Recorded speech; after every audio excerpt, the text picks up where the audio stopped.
Could you please explain how Christian couples should handle fertility? A lot of stories in the Bible that handled. Does that mean you are cursed? No, it doesn't mean you're cursed, no.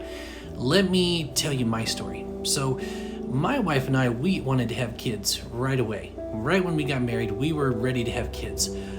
And we tried. We tried for 6 years. And my wife was told bluntly by the doctor, you will not have kids without help. We just didn't realize where that help would come from.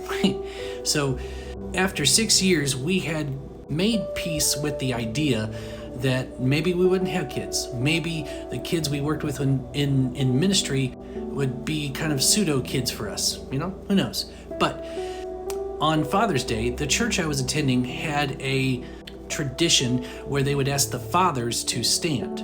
Now, there was one man in the church who was very prophetic. He was so accurate that when he came up to you, you wouldn't question whether or not he had a prophecy for you. It was more about, oh no, what's he going to say now? But he came to me and said, I noticed that you didn't stand with the other fathers. And I said, yeah, I didn't.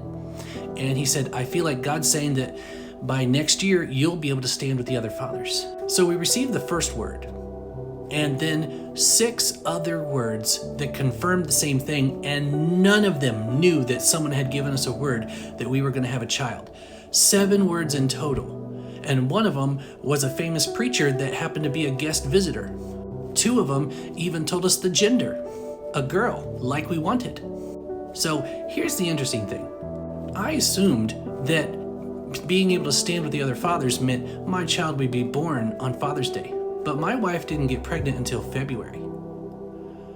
But I will tell you, she was very pregnant on Father's Day, and I got to stand with the other fathers. You better believe I was the first one out of my seat. So I want you to know, the only time God ever cursed somebody's womb in the Bible is if they were trying to hurt his people. He never cursed his own people by the womb. He only ever blessed them.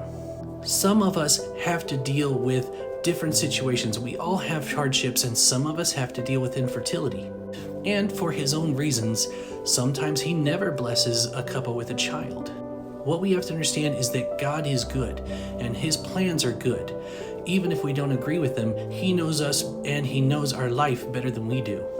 He knows how these things would affect us, and we have no clue. We just have hopes. So when our hopes don't match our faith, we need to cling to the faith. Now, there's nothing wrong with you praying and asking for a child, but you have to choose to be okay if he says no, because that's what my wife and I did for 6 years. We had stopped asking by the time he chose to bless us with a child. So I highly encourage you, make sure that God is enough, because if he's not enough before, he won't be enough after.